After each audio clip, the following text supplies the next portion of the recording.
Je sais exactement de quoi vous êtes en train de parler, cher Ovidiu, puisque ce matin même, je sortais d'une réception officielle et le chauffage a été mis.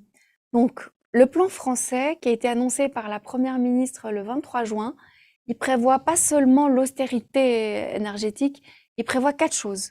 D'abord, il prévoit l'efficacité.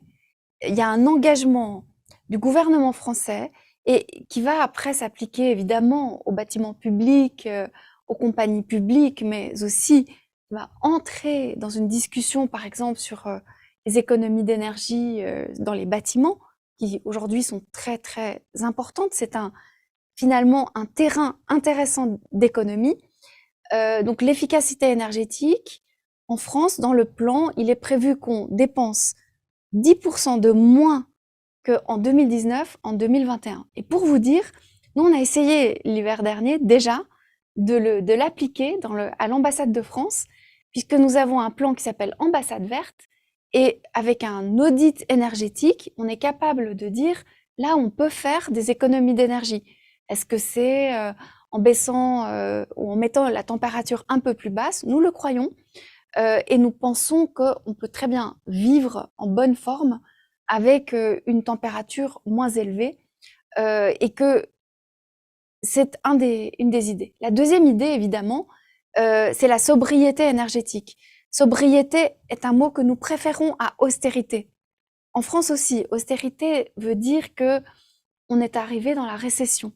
Et ce n'est pas le cas, ni en Roumanie, ni en France. On ne souhaite pas buter sur des mesures qui pénaliseraient nos industries, nos forces importantes pour passer l'hiver.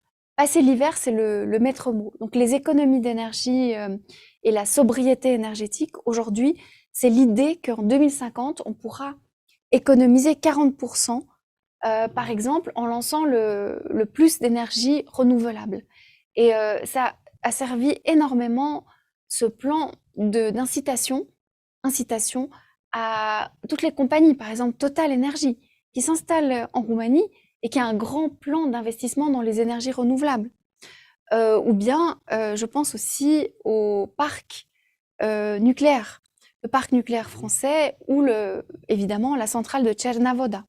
Donc, il n'y a pas seulement l'idée de austérité et de se limiter. Il y a aussi l'idée volontaire de transformation énergétique pour qu'à l'avenir, notre économie soit moins dépendante de l'énergie fossile.